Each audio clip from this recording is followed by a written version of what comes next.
Hi everyone, welcome back to another video. Welcome to another very quick meditation that I want to share with you guys today.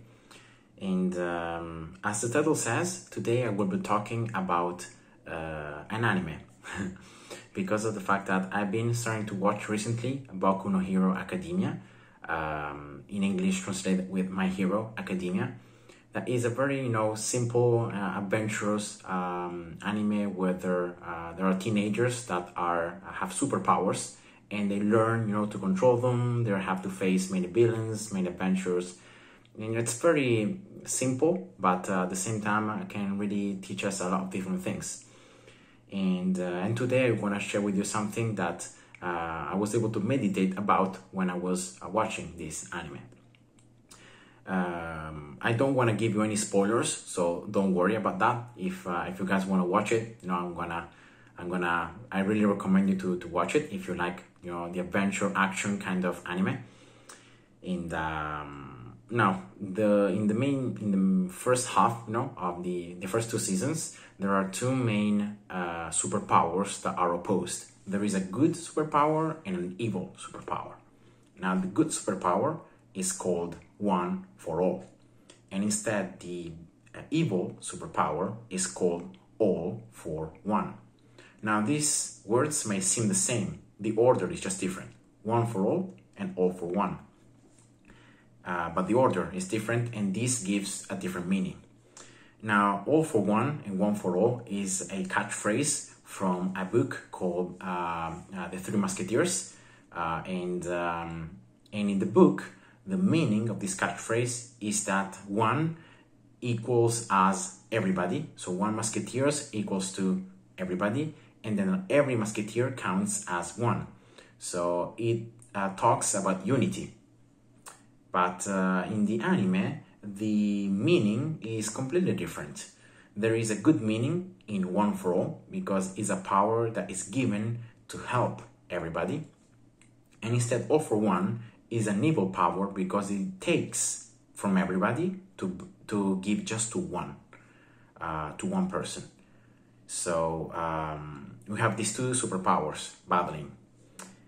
Now, without giving any further spoilers, what does the Bible teach about this? Now, there is something very, very similar that happens in the Bible, and is exactly the opposition between sin and life, or between good and evil, between like God, right, and evil. And there is a verse here that I'm gonna just read with you, that and then we're gonna just discuss it briefly. We can find it in Romans chapter 5, verse 18 and 19, right? So it says, here Paul is writing, "Consequently, just as the result of one trespass was condemnation for all men, so also the result of one act of righteousness was justification that brings life for all men.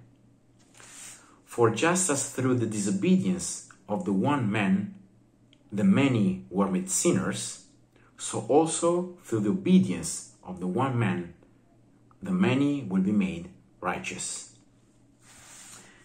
And you can see that here we find a lot these words, one and all. But we can see that there are two different meanings. One is a more negative meaning, and instead the other one is a more positive one. Now here Paul is writing about Adam and Jesus.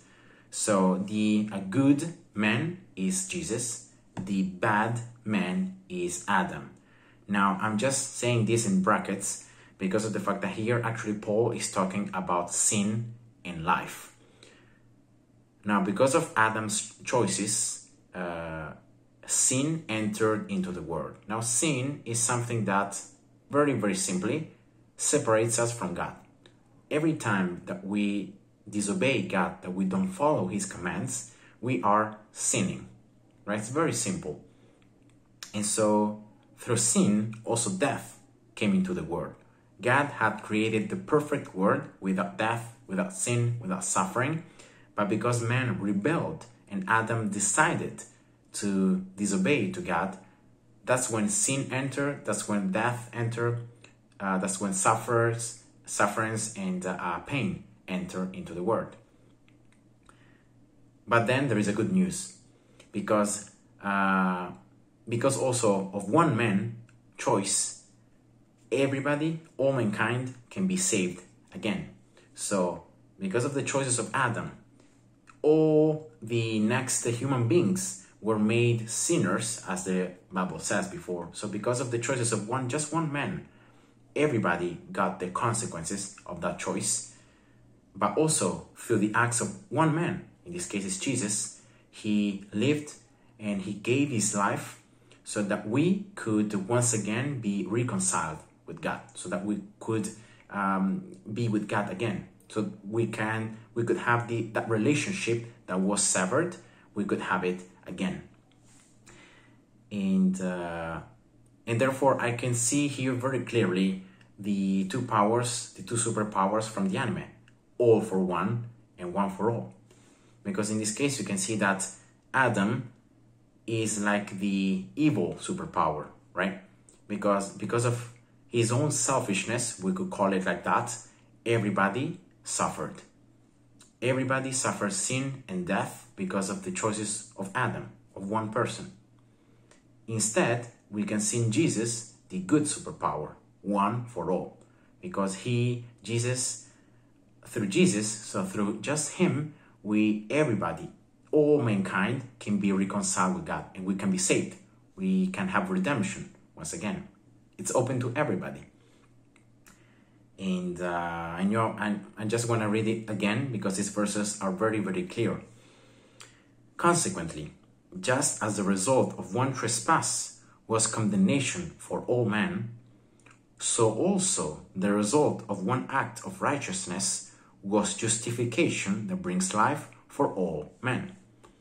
For just as through the disobedience of one man many were made sinners, so also through the obedience of one man many will be made righteous. So one for all and all for one. So I just saw this this connection between the anime, these superpowers, and this verse that describes pretty much humanity's condition. And this was very nice because you can never know how God can talk to you. When you're doing your most normal and common things, there's always a chance that God can make you meditate about something, can make you think about something that can help you to grow. And so I just wanted to share this with you guys. So I hope you enjoyed, and God bless you. See ya. Bye bye.